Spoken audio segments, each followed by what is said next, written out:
Masechet Psachim, traité Psachim, Daf Lamed, feuille numéro 30. Amar Rava, Rava dit Hilcheta, la règle qu'on suit est la suivante. Chametz bismano ben bemino ben shelo bemino. Lorsque du chametz s'est mélangé pendant Pessah, qu'il se soit mélangé avec des aliments permis qui sont de son espèce ou qui ne sont pas de son espèce, asur b'mashehu. Il interdit tout le mélange, même s'il y a un tant soit peu de volume de chametz. Kerav, et on suit donc l'avis de Rav. Shelo bismano, lorsque c'est en dehors de Pessah. Ben bemino ben shelo bemino mutar, que ce soit mélangé avec des aliments permis qui sont de son espèce ou pas de son espèce, le mélange sera autorisé que Rabbi Shimon, car on suit l'avis de Rabbi Shimon. Miyama Rava Achi, est-ce que Rava a bien dit ainsi? Verama Rava, pourtant Rava a dit Rabbi Shimon Knasa Kanis, que Rabbi Shimon, il dit que les sages ont sanctionné celui qui n'a pas éliminé le Chametz pendant Pessah, donc qui n'a pas le droit de tirer profit du Chametz après Pessah. Ou il va avoir à la bebalira ou balimatse, parce qu'il a enfreint l'interdiction de ne pas le voir, et de ne pas le trouver chez soi. Anémile béine. Oui, mais ça c'est seulement lorsque le Chametz est tel quel. Avalé des taruvot, mais s'il s'est mélangé l'eau, dans ce cas-là, les sages n'ont pas sanctionné. Rav le Tarmé, et Rav a su son opinion d'Amar Rava, car Rav a dit qu'Avinan be Rav Nachman, lorsque nous étions chez Rav Nachman, lorsque les 7 jours de Pessah étaient passés, à Marlan, il nous disait Poukou vezavinu hamira de bnei Chela, sortez et allez acheter du Hametz chez les gens de l'armée qui sont des non-juifs. Donc il suit bien l'avis de Rabbi Shimon qui considère que le Hametz du non-juif après Pessah est autorisé. Amar Rav dit que les robes à Pessah ishaveru. Les casseroles en argile de l'année, à Pessah, on doit les casser. Puisque l'argile, on ne peut pas le cachériser. Vermaï, mais pourquoi les Chinois à Pessah? On n'a qu'à le laisser jusqu'après Pessah.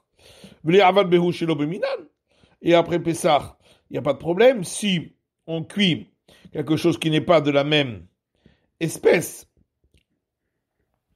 la crainte est qu'on utilise des produits qui sont de la même espèce, et dans ce cas-là, d'après Rav, c'est le Chametz interdit, même s'il est un volume minime. Shmuel Amar, lo yishaveru. Shmuel dit on n'a pas besoin de les casser, les casseroles. On les laisse jusqu'à après Pessah. Veravid ben bemino, ben shelo bemino. Et ensuite on peut utiliser que ce soit pour des plats qui sont de la même espèce ou pas de la même espèce. Vaza Shmuel est armé. Shmuel suit son opinion. D'Amar Shmuel a nous de mes amener kandi. Shmuel disait à ceux qui vendaient des casseroles, Ashvou zevine à kandichi. Faites attention de vendre vos casseroles à un prix modique. Veila, sinon, d'Archina lechuk et Rabbi Shimon, je vais expliquer à tous qu'on suit l'avis de Rabbi Shimon et que les casseroles, on peut les laisser pour après Pessah, qui n'ont pas besoin d'en acheter des neuves. Pourquoi, de toute façon, il n'a pas expliqué comme Rabbi Shimon, d'Ashmuel que Rabbi Shimon spirale, puisque Shmuel, lui, pense comme Rabbi Shimon, que le Chametz après Pessah, il est autorisé d'après la Torah. Et donc, lorsqu'il est mélangé, il n'y a pas d'interdiction, même d'après les sages, même dans le rabbinique. Atre de Ravava. Oui, mais là, c'était l'endroit où Rav habitait, donc il ne voulait pas enseigner un enseignement qui ne concordait pas avec l'avis de Rav. Aoutanura de Talroube Tirya. Un four qu'on avait badigeonné avec de la graisse animale. Asra Rava Barhila et Michle le Rifta. Et Rava Barhila est interdit de manger du pain qui a été cuit dans ce four, même simplement avec du sel. Les olam, définitivement. Dimate le Michle Bekutra, de peur qu'on en vienne à manger ce pain avec une sauce lactée. Or, ce pain-là, il est carné puisque il y avait de la graisse animale dans le four. Mais tu es, en objecte, on n'a pas le droit de pétrir une pâte avec du lait. La pâte kula asura. Et si on l'a fait, tout le pain est interdit. Mipte herger avera, de peur qu'on en vienne à le manger avec de la viande, et là, on ferait un interdit de la Torah. Quel c'est beau, un cas qui ressemble, En tashim et tatanu be'aliyah, on n'a pas le droit de badigeonner le four avec une queue d'animal, et s'il l'a fait, tout le pain sera interdit, jusqu'à ce qu'il chauffe le four, et ce sera considéré comme cachérisation. Donc si on chauffe le four, c'est permis. Pourquoi? C'est donc une question contre Rava Bar Ahilaï qui a dit que le four est interdit définitivement. Et là, on répond Tufta, effectivement, c'est une objection, et le four, on peut le faire chauffer, et ça constitue cachérisation. Alors,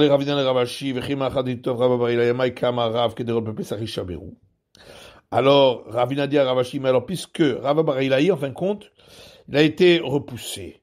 Alors pourquoi Rav dit que les casseroles en argile, à Pessah, on doit les casser? On peut également les cachériser, comme le four en argile, en allumant un feu et en le faisant chauffer. Il a répondu, là-bas, qu'on l'a permis, c'est uniquement pour un four en métal, qui lui se cachérise en le chauffant.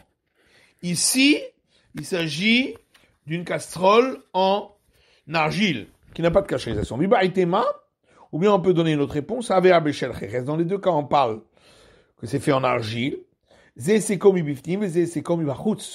Seulement, le four, on l'allume de l'intérieur pour le chauffer. Donc ça constitue vraiment cachérisation, puisque l'utilisation a été faite à l'intérieur du four.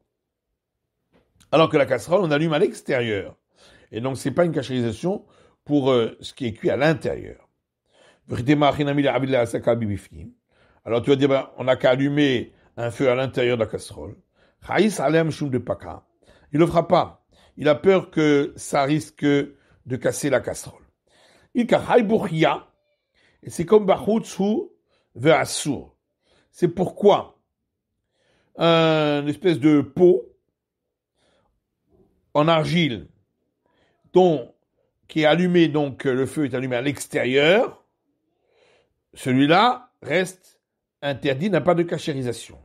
Mais si on la remplit de braise, chapir d'ami, dans ce cas-là c'est permis, c'est valable, puisque s'il est d'accord de le remplir de braise, c'est que il ne craint pas qu'il aille se casser, et donc c'est pourquoi c'est une bonne cachérisation.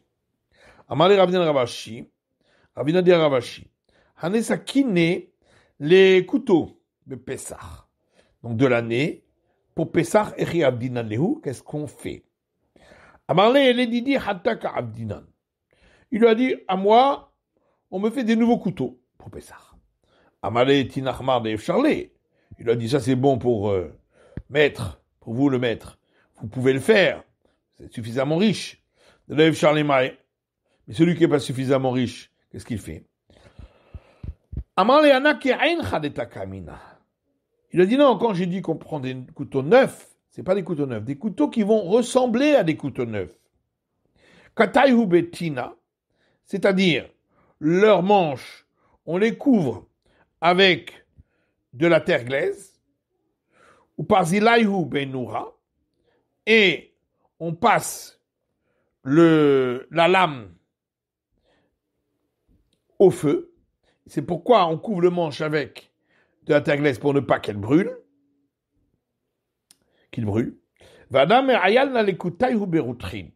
Et ensuite, on fait entrer on les passe les manches à l'eau bouillante. Parce que la lame, parfois on l'utilise avec du feu pour faire un barbecue, donc on rentre l'aliment dans la lame, mais le manche, on le passe jamais au feu. C'est pourquoi, lui, simplement, il pourrait des fois rentrer dans une casserole avec un jus bouillant, c'est pourquoi il suffit de passer à l'eau bouillante. Ve'echeta idi ve'idi beroutrin. Mais la règle, en fin de compte, est que les deux, la lame et le manche, il suffit de passer à l'eau bouillante, parce qu'en vérité, majoritairement, le couteau est utilisé avec donc de l'eau ou un liquide bouillant, et pas avec du feu, directement. Ou bichli rishon, mais il faut que cette eau bouillante dans laquelle on passe le couteau, ce soit un premier ustensile, c'est-à-dire un ustensile que c'était l'eau qui était directement dans cet ustensile sur le feu. Amar Ravuna Bere de Rav Yeshua.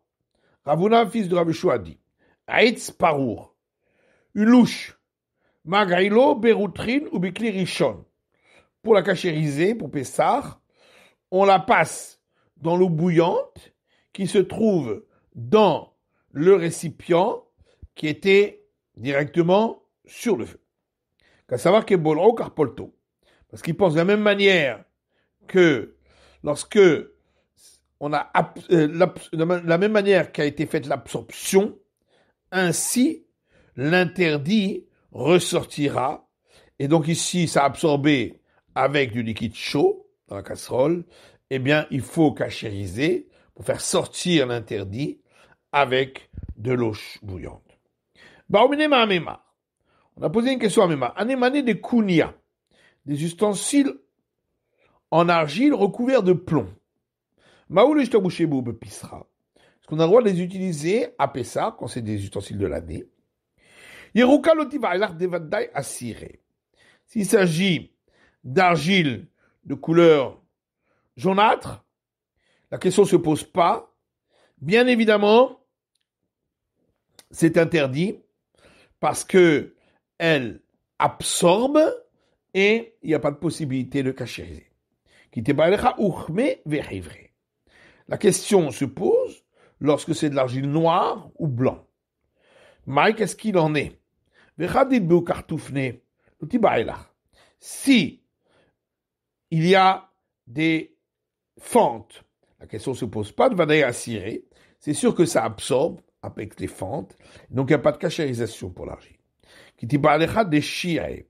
La question se pose dans le cas où le plomb est complètement lisse. Mike, est-ce que ça a absorbé ou pas? Alors il a répondu, moi j'ai vu que ces ustensiles, ils transpirent. Alma balré. C'est donc une preuve qu'ils absorbent du liquide. Va cirer, et donc ils deviennent interdits. Va Torah et la Torah a témoigné sur l'ustensile en argile qu'il ne peut sortir de son interdit à jamais. Mais alors pourquoi est-ce différent du cas du vin des non-juifs? Les Darish Merimar, sur lequel Merimar a enseigné, Mané de Kounia, lorsque on le met dans des ustensiles en argile couverts de plomb, Ben Ukva, Ben Chivre, Ben Irouké, que ce soit noir, blanc ou jaune, charré, c'est permis, donc ce qui veut dire que ça n'absorbe pas. Tu vas dire, la différence, c'est que le vin des non-juifs, c'est un interdit rabbinique, alors que le chametz, c'est un interdit de la Torah. Pour ça, on est plus exigeant. Mais l'école de Takoun, Rabbanan, qui a un Doraïta Takoun, pourtant, lorsque les sages ont interdit quelque chose, ils l'ont fait avec les mêmes règles que les interdits de la Torah. Amar les étafichol des Hamin, les étafichol des Tsonen. Il a répondu, dans le cas du chametz, il s'agit d'ustensiles qu'on a utilisé à chaud. C'est pourquoi ils absorbent. Alors que dans le cas du vin, il s'agit d'ustensiles qui ont été utilisés à froid et n'absorbent pas. Amar Rabba Baraba Amar Rabchia Barashi Amar Shmuel. Rabba Baraba dit au nom de Rabchia Barashi au nom de Shmuel. Tous les ustensiles qu'on a utilisés pour du chametz à froid, on a le droit à Pessah de les utiliser pour la matzah, chutz min beit seor, sauf l'ustensile dans lequel on met du levain,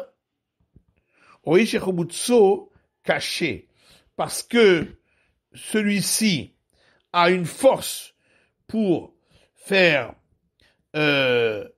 levée très puissante.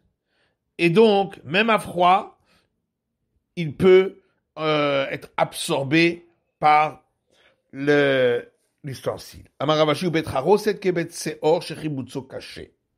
Et Ravashi dit, un ustensile dans lequel on met des liquides très forts, comme du vinaigre, c'est exactement comme l'ustensile dans lequel on met le levain, parce que, comme il est très fort, il est absorbé à l'intérieur de l'ustensile. Amarava, hane agane de mechouza. Rava dit, les bassines de mechouza, oil vetadire les milash behu hamira, étant donné qu'on les utilise tout le temps pour pétrir de la pâte hametz, mashu behu hamira, et on laisse là-bas cette pâte, kebet seor shechimutso caché damé, c'est considéré comme les ustensiles qui contiennent le levain, parce que la force pour lever une pâte, cette pâte-là, est très forte, et à l'intérieur de cet ustensile, il y a une grande force pour faire lever les pâtes de Hametz, donc il y a une grande force de Hametz, c'est pourquoi ça absorbe, et il faut, et donc ça devient interdit. Pshita, la Gemara dit, c'est évident, ça ressemble exactement au cas de l'ustensile qui a contenu du levain. J'aurais pu croire qu'étant donné que ces bassines sont larges, Shalid Bewavira, donc c'est très aéré, Vela Balae, et donc elles n'absorbent pas l'interdit, comme Ashpalan, c'est pourquoi on vient m'apprendre que non. Matitin, prochaine Mishnah, Nochi Shilva et Israël al-Haimtso. Un non-juif qui a prêté de l'argent à un juif contre une garantie d'aliments chametz qui a été déposé chez le non-juif. Achara Pesa mutar behanaa. Cet aliment chametz, après Pessah, on aura le droit d'en tirer profit. Israël, il va être nochri al chemtso. Maintenant, un juif qui a prêté de l'argent à un non-juif contre une garantie de aliments chametz qui a été déposé chez le juif, après Pessah, on n'aura pas le droit d'en tirer profit. C'est la fin de l'étude de la feuille 30 du Daf Lamed.